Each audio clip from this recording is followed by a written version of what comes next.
Have you ever wondered how a single moment, a single act of kindness, could change the course of someone's life forever? Tonight, I want to take you deep into one of those stories, a story that begins on a bitterly cold winter evening when the wind howled like a wild animal and snow fell so heavily that the highways of Montana were shutting down one after another. It was the kind of night when people pray their home safe, tucked under warm blankets, not stranded on a lonely stretch of road with nothing but their headlights slicing through the blizzard. But that's exactly where a young mother named Rachel found herself, clutching the steering wheel with white knuckles as her two kids shivered in the backseat of her stalled minivan. She never could have imagined that the man who would come to her rescue via a black mechanic named Marcus, who had been on his way home from a grueling 12-hour shift, was about to alter her family's destiny in ways she never thought possible. What happened next, my friends, was unthinkable. The storm had rolled in faster than anyone expected. Rachel had tried to beat the snow by leaving her sister's house early,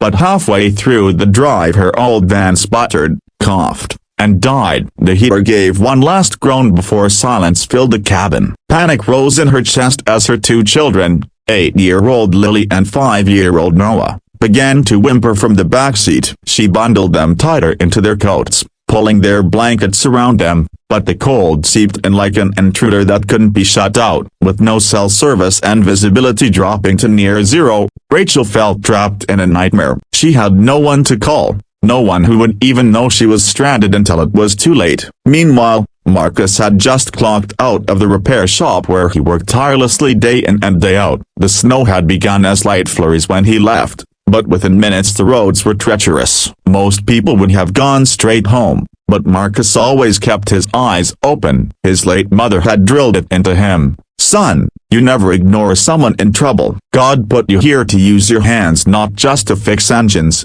but to fix lives. Those words echoed in his mind every time he saw a stranded car, every time he noticed someone broken down by the side of the road. And on that night, through the swirling white chaos, he spotted the faint hazard lights of Rachel's van. Marcus pulled over carefully, stepping out into the biting wind. The snow whipped across his face, stinging his skin, but he trudged forward anyway. He knocked on the driver's side window, and when Rachel rolled it down just enough to hear him, she saw his tall figure, his dark skin dusted with snowflakes, and the kind eyes that shone with concern. "You okay, ma'am?"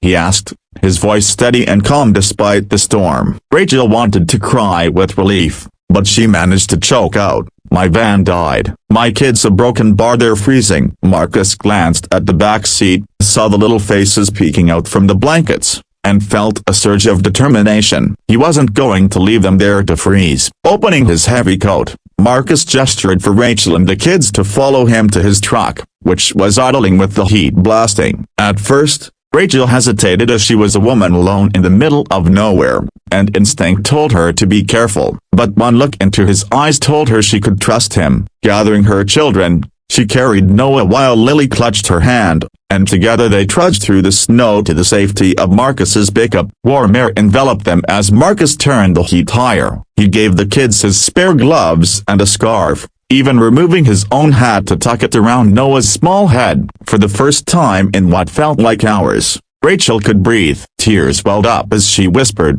"Thank you, broken bar, thank you so much." Marcus gave a small smile. "Don't thank me yet. Let's see what's wrong with your van." And with that, he stepped back into the storm, armed only with a flashlight and his years of experience. The minutes dragged on painfully as Rachel watched him through the snow-streaked windshield. He was out there, hunched over the hood, hands working swiftly despite the freezing air. She wanted to call him back, to tell him it wasn't worth it, but something about his quiet determination made her hold her tongue. After what felt like forever, Marcus climbed back into the truck, his face flushed red from the cold. "Fuel pump's gone," he explained. "Ain't no fixing that out here tonight. But don't worry, I'll get you and your kids home safe." Rachel blinked at him, stunned. "But the broken bar home is over 40 miles away." Marcus shrugged as if it were nothing. "Then it'll be a long drive. But I'm not leaving you here, not in this storm." His words carried a weight she couldn't explain,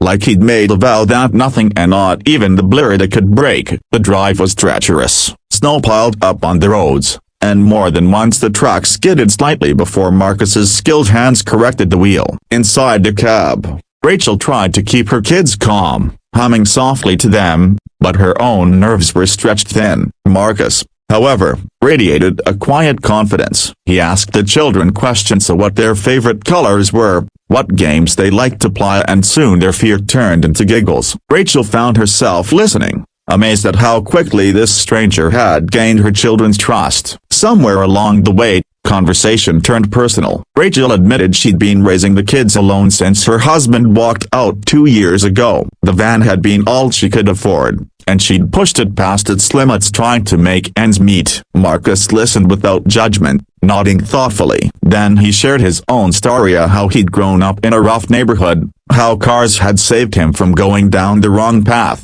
and how he worked every day not just for himself but to honor the memory of his mother. The sincerity in his voice struck Rachel deeply, and for the first time in years, she felt like someone saw her not just as a struggling single mom, but as a person with worth.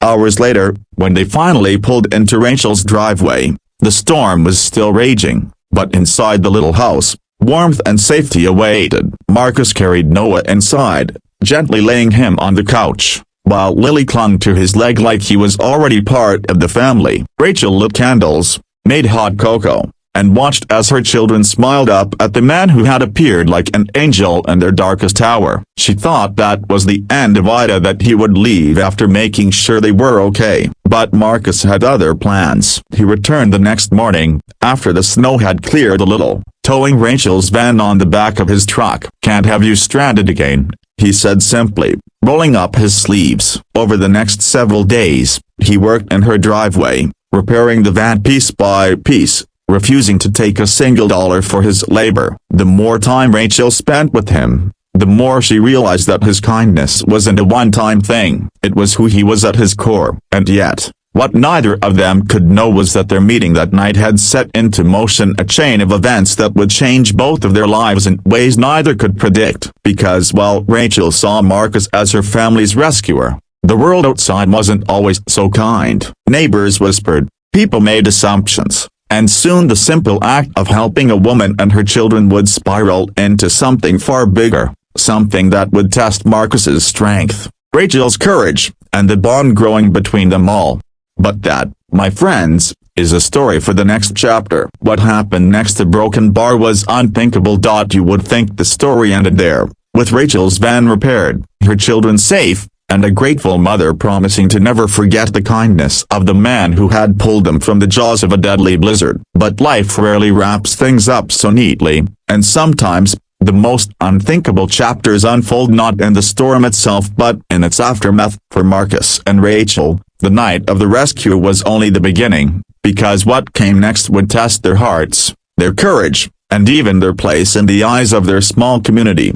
At first, it seemed simple. Marcus finished repairing Rachel's van, and though she insisted on paying him, he waved it off. "You got kids to take care of," he said, his smile easy but his tone firm. "Besides, you don't owe me a thing." But Rachel felt differently. She owed him everything. The warmth in her children's laughter since that night, the way they asked when Mr. Marcus was coming back, those weren't things money could buy. She began inviting him in for dinner, simple meals at first, but full of gratitude. Soon, Marcus became more than a mechanic who had once stopped in a storm. He became a friend, a constant presence in their lives. The children adored him. Noah followed him everywhere, watching with wide eyes as Marcus showed him how to tighten bolts and check oil levels, while Lily drew pictures of our hero Marcus and taped them to the fridge. Rachel, meanwhile, found herself laughing more than she had in years. The weight of loneliness she had carried since her husband left seemed to lift, replaced by something she hadn't dared to feel: a hope.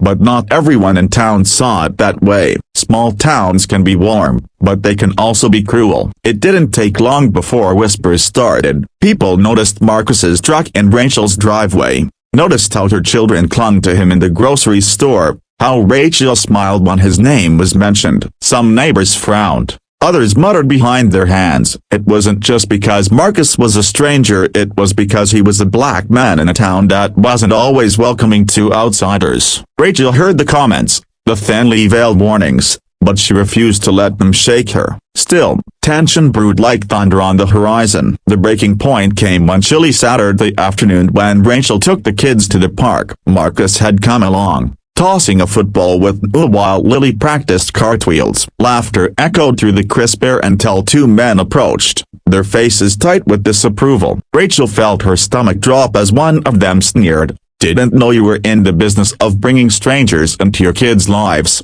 Rachel. His tone dripped with something more than judgment. It carried malice. Marcus stiffened, stepping slightly in front of the children. "We're just enjoying the day," he said evenly. But the man's glare didn't waver. "This ain't your place," he spat. "People around here don't take kindly to your kind hanging around." The words stung not just Marcus, but Rachel too. Her face burned with anger as she snapped back. "He saved my children's lives. If you can't respect that, then maybe you're the one who doesn't belong here." The man walked away, but the damage lingered. That night, Rachel sat awake long after the kids had gone to bed, staring at the flickering shadows on her wall. Fear gnawed at her, but so did determination. Marcus had risked everything to help her family, and now she knew she had to risk something too, standing up against the narrow minds in her town. The weeks that followed were not easy. Rachel lost clients from her small cleaning business. Neighbors who once waved now turned away. Marcus, too, felt the weight of hostile stares whenever he drove into town. Yet through it all, he never wavered in his visits to Rachel's house, never backed away from Noah's eager questions or Lily's endless chatter. If anything, the storm outside only drew them closer together inside. Then came the night that tested everything. A fire broke out in the middle of town, a blaze that consumed the corner store where Rachel sometimes shopped. Flames lit the sky as smoke billowed, and panic spread like wildfire. People scrambled, shouting, searching for the store owner's little boy who had been inside when the fire started. Chaos reigned until Marcus barreled forward, his mechanic's coveralls already streaked with soot from the cars he'd been working on earlier. Without hesitation, he pushed past the flames and disappeared inside. Rachel's heart nearly stopped. The crowd gasped, frozen in fear, but Rachel clutched her children to her chest and prayed. Minutes felt like hours until, finally, Marcus stumbled out, coughing and carrying the terrified boy in his arms. The crowd erupted in cheers, but not everyone cheered with equal hearts. Some people looked stunned, as if they couldn't reconcile their prejudice with the undeniable bravery they had just witnessed.